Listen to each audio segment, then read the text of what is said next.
की व्रत कथा। कथा के अनुसार प्राचीन काल की बात है। किसी राज्य में एक बड़ा प्रतापी और दानी राजा राज्य करता था। वह हर गुरुवार को व्रत रखकर दीन दुखियों की मदद करके पुण्य प्राप्त करता था, परंतु ये बात उसकी रानी को अच्छी नहीं लगती थी। वह न तो व्रत करती थी, न ही दान पुण्य में विश्वास रखती थी। इतना ही नहीं, वह राजा को भी ऐसा करने से मना करती थी। एक समय की बात है, राजा शिकार खेलने के लिए वन को गए। घर पर रानी और दासी थी और उसी समय गुरु बृहस्पति देव साधु का रूप धारण कर राजा के दरवाजे पर भिक्षा मांगने आए।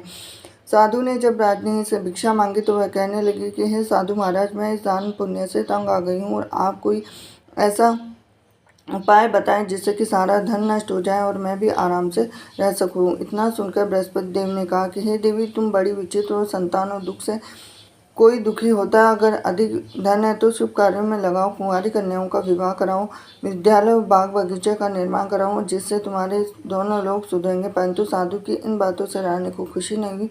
उसने कहा कि मुझे ऐसे धन की आवश्यकता नहीं जिसे मैं दान दूँ और जिससे संभालने में मेरा सारा समय नष्ट हो जाए। तब साधु ने कहा कि अगर तुम्हारी ऐसी इच्छा है तो मैं जैसा कहूँ तुम्हें बताता हूँ वैसा ही करना। गुरुवार के दिन तुम घर को गोबर से लीपना, अपने बालों को पीली मिट्टी से धोना, राजा से हजामत बनाने को कहना, भोजन में मांस मदिरा का प्रयोग करना, कपड़े धोबी के यहाँ धुलने देना। इस प्रकार 7 बृहस्पतिवार करने से तुम्हारा समस्त धन नष्ट हो जाएगा। इतना कहकर साधु के रूप में बृहस्पति देव अंतर्धान हो गए। साधु के अनुसार कई बातों को पूरा करने पर रानी को केवल 3 बृहस्पतिवार ही बीते थे कि उसकी समस्त धन संपत्ति नष्ट हो गए। भोजन के लिए राजा को परिवार तरसने लगा। तब एक दिन रानी ने राजा से कहा कि हे रानी, तुम यहीं रहो, मैं दूसरे देश को जाता हूँ। तो राजा, क्योंकि यहाँ तो सभी लोग मुझे जानते हैं, मैं कोई छोटा कार्य नहीं कर सकता। ऐसा कहकर राजा दूसरे देश चला गया और वह जंगल से लकड़ी काट कर लाता, शहर में बेचा और इस तरह वह अपना जीवन व्यतीत करने लगा। इधर राजा के परदेश जाते ही रानी और दासी दुखी रहने लगे। एक बार जब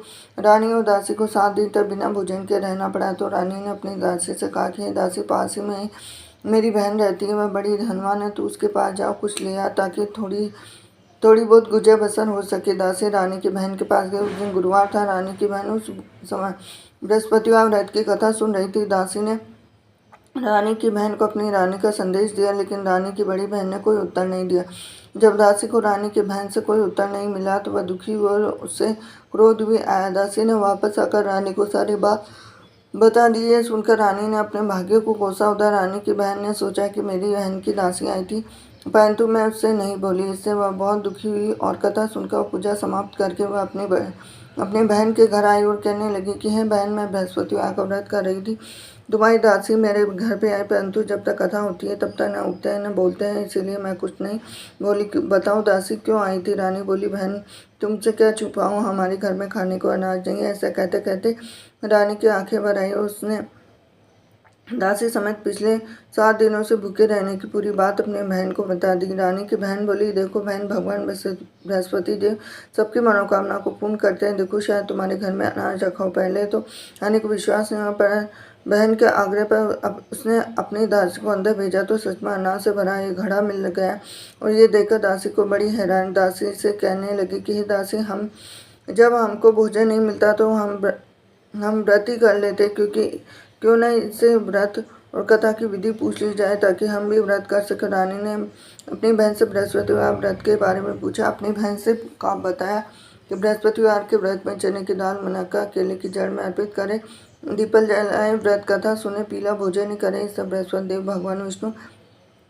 प्रसन्न होते हुए व्रत पूजा की विधि बताकर रानी की बहन अपने घर को लौट आई। 7 दिन के बाद जब गुरुवार आया तो रानी और दासी ने व्रत वह घुड़सवार में जाकर चना और गुड़ लेकर आई। फिर उसे केले की तथा विष्णु भगवान की पूजा की। तब पीला भोजन की चिंता को लेकर दोनों बहुत दुखी हुई। चूंकि उन्होंने व्रत रखा था इसलिए बृहस्पति देव उनसे प्रसन्न थे। एक साधारण व्यक्ति का रूप धारण कर 2 थालों में पीला भोजन दासी को दे गए। भोजन पाकर दासी प्रसन्न हुई और रानी के साथ मिलकर भोजन ग्रहण किया। उसके बाद वह सभी गुरुवार को व्रत पूजा करने लगे। बृहस्पति देव की कृपा से उनके पास फिर से धन संपत्ति आ गई, परंतु रानी फिर से पहले की तरह आलस्य करने लगी। और दासी बोली, देखो रानी, तुम पहले भी इस तरह आलस्य करती थी, तुम्हें धन रखने में कष्ट होता था, इस कारण सभी धन नष्ट हो गया। जब बृहस्पति देव की कृपा से धन मिला है तो तुम्हें फिर क्यों आलस्य होने लगा? रानी को समझाते हुए दासी बोली, बड़ी मुसीबतों के पास हमें यह धन मिला है तो हमें दान पुण्य करना चाहिए, भूखों को भोजन कराना चाहिए, धन को शुभ कार्यों में खर्च करना चाहिए। इससे तुम्हारे कुल का यश बढ़ेगा और स्वर्ग की प्राप्ति होगी। पितृ और प्रसन्न होंगे। दासी की बात मानकर रानी अपना शुभ धन खर्चों में लगाने, इससे पूरे नगर में यश बढ़ने लगा। बृहस्पतिवार व्रत कथा के बाद श्रद्धा के साथ आरती करनी चाहिए। इसके बाद प्रसाद ग्रहण करके उसे ग्रहण करना चाहिए।